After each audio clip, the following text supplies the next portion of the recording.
The title of today's sermon is Antci, and depending on your age, you might now be thinking of the Rocky Horror Picture Show. Or if you're of a slightly different age, you might be thinking of the singer Carly Simon, or perhaps of Heinz ketchup ads from the 1970s. But even if you're thinking of none of those things, I hope you will appreciate that December is a time of the year for waiting. Sometimes the waiting is for happy things. Now, I grew up in a non-religious household, but we still celebrated a secular version of Christmas when I was a child, and there was definitely some anxious waiting involved. First of all, you had to wait for school break to come. Then there was all of the planning required for choosing presents. I was the youngest of 6 children, and usually both sets of grandparents would visit on Christmas Day, as well as a few uncles and aunts, so there were a lot of people involved and a lot of presents to decide on. All of the kids had Christmas lists, but sometimes we would choose gifts for our siblings that weren't on any of the lists. There was poring through the Sears catalog. There was visiting Tower Records and Tower Books, which were open till midnight 365 days of the year, except for the one year when they closed early on Christmas Eve, which threw a wrench in some of the last-minute gift-buying plans. And then there was the day itself. We kids got to come downstairs early to check out our stockings, which had candy and always an orange in them. But then there was more waiting. The grown-ups had to show up, their relatives from out of town. We had to wait for everyone to arrive and to say hello and to get settled and to have their coffee. And finally, after everyone was settled, finally, we would open presents. What would people think of the ones that you bought for them? Would you get the things on your list that you had most hoped for? It was very exciting. And I remember one Christmas when I was pretty young, when I got so excited that I felt nauseated in the morning, and all I could eat for breakfast was a piece of toast. How could I wait any longer until the grown-ups finally were ready?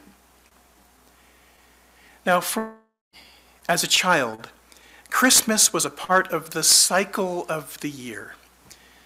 What I did not appreciate so much was that the whole story of Christianity is not about cycles, but about lines.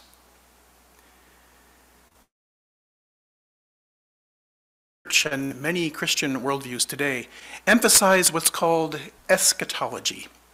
That's a fancy word that simply means that the history of the world is heading towards some goal. There is an end point. For Christians, it is the second coming of Christ, when the dead will be resurrected and all will be judged by God. In this worldview, we may notice and celebrate anniversaries, but they are not as important as the basic passage of time as we are getting closer and closer to the end of days. This Christian eschatology developed from Jewish eschatology, which also involves an end of days. There is disagreement among the various branches of modern Judaism about what this will look like.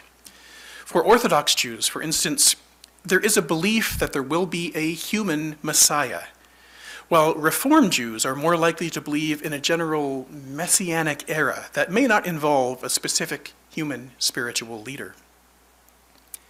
And in Islam, there is also a belief in an end of days, with the coming of a Messiah, the resurrection of the dead, and the judgment of God. So for all of the Abrahamic religions, time is not a circle. Time is a straight line, and there's an end point when everything will change. But that's not the only way of thinking about time. Earth-centered spiritualities, and many other religions as well, focus on the cyclical nature of time. Every year we have a summer solstice and a winter solstice. Every year a spring equinox and an autumn equinox. The ancient stories we tell at these times of year emphasize the cycles. The Holly King and the Oak King battle for supremacy, each in power for half of the year. When we are in the darkness of winter, we know that we have been here before. We know that in every preceding year, spring has come, and we tell stories and we enact rituals to help continue this pattern. There are other cycles as well. In traditional Hinduism, there are 4 periods of time called the Yugas that repeat one after the other, each cycle lasting nearly 4.5 million years. This 4.5 million year cycle will repeat 72 million times, which is the lifespan of Brahma, the creator. Afterwards, there will be an equal length of time when the universe is dissolved, before the whole 622 trillion year cycle of life repeats. The circle of life, the wheel of fortune. As each year passes, we return to the same cycle, but our understanding and our appreciation of the familiar events is deepened from having lived through them before. Time is cyclical in this worldview, and we spiral deeper and deeper each time we go around the cycle. So, what do these various religious traditions teach us about waiting? In Christianity, Advent is the period of waiting. We know that Christmas is coming, and each week we light another candle on the Advent wreath, showing that we are getting closer. Traditionally, Advent is also a time of reflection and meditation, a time of thinking about our role in the world and appreciating what it is that we're waiting for. For the children, on the other hand, and the young at heart, there are Advent calendars, similar to the Chalaka Advent calendar that Mary talked about, where on each day you get to open up another little flap and find a treat or a surprise. Breaking up the long period of anticipation can help a lot. You can look, as Mary said, for small gifts to tide you over until the day that you are waiting for finally arrives. Hanukkah gives another approach to the idea of waiting. The story of Hanukkah is that in the 2nd century before the Common Era, Judea was being controlled alternately between the Egyptians and the Syrians. In the year 167 before the Common Era, when the Syrians were in control, the Syrian king ordered that an altar to Zeus be constructed in the Jewish temple in Jerusalem, and also that the temple be defiled in other ways as well. This led to a revolt by the Jews, and 3 years later, the Jewish resistance recaptured the temple. But when they arrived and went inside, they found that the Syrians had desecrated all of the sacred temple oil except for one container, which theoretically was enough to light the lamps that needed to be lit for only one night. But miraculously, the one container lasted for 8 nights, which was enough time for the Jews to press olives and produce more consecrated oil for the lamps. This was viewed as a miracle, and Hanukkah is the celebration of this event. And one lesson we can take from the story is that while we are working for a goal, while we are waiting for our work to bear fruit, God will provide us with what we need. This is symbolized on each night of Hanukkah when one more candle is lit, representing God's support in our time of need. This is another way we can deal with our own impatience while we are waiting for some long-expected event. We can look for the ways that our needs are being met as we are working for a long-term solution. What about the traditions that view time as being cyclical? If we are constantly repeating the same cycles over and over, each one appearing slightly different to us because of the growth and experience that we have gained during the preceding cycle, then it might help our impatience if we can remind ourselves of the cyclical nature of time and of our position in the cycle. We can have hope because we know that the things we are experiencing have echoes in the past and in the future. Every year, the days shorten and the cold comes, but every year the sun also returns.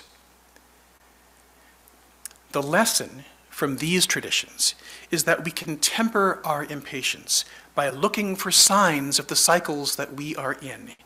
We can look for signs of progress as the wheel turns, and know that when we seem to be at the bottom, as the cycle continues, we will come to the top once again. Now, how are all of these things relevant for us right now? I'm sure that in our personal lives, for each of us, there are many things we might be waiting for, and I hope that maybe these teachings and stories of these different faith traditions can help get us through the waiting. But also, in our life together, as a community, as a fellowship, there is one big thing that we are waiting for.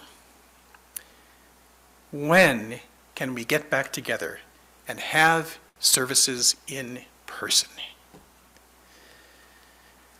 I know that many of you are impatient to be able to come together again so that we can worship together on Sunday as we did before the pandemic. Certainly I am impatient because there are many of you that I haven't even met in person yet, and I would love to see you on a Sunday morning in the parking lot with a cup of coffee in your hand and chat about what's going on. And we want to be able to come together safely. We want to make sure that when we meet together in person, there will still be options for people who can't come in person. And these goals require a lot of planning. We have made some progress. We have new cameras installed in the sanctuary that are letting us stream video from here, the ones that we're using right now. And these cameras will let us bring our Sunday services to more people than ever before, including those of us who won't be comfortable attending in person for a while, and those of us who live far away and would not want to come all the way to Antci. We have also purchased air filtration units that we have spaced throughout the sanctuary. These will help remove virus particles from our shared space and make it much safer for us to gather indoors. We are arranging for large screen televisions to be set up in the salon and in other places on campus so that there will be overflow rooms so that we will not have to crowd together unsafely in the sanctuary. And today, members of the Sunday Service Committee and the Safe Reopening Task Force are present in the sanctuary right now so that they can get a better idea of where we stand and what planning is left to be done. Mary is displaying what's going on in here right now so that you could see what things look like in the sanctuary. Our goal is to hold hybrid services as soon as possible. Services where some people will be here in the sanctuary and others will be participating via streaming video.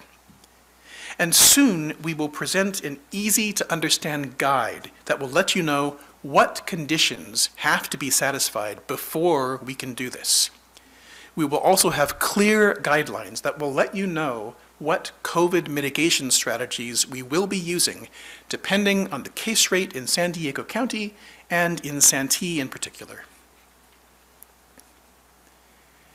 There has been a lot of waiting since March 2020.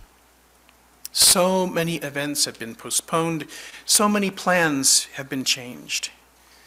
Waiting is hard, and our impatience is growing. But I hope that we can hold strong to the spiritual practices that will help us get through this time. Because I know this rose will open. And soon we will finally reach an end to this period of anticipation.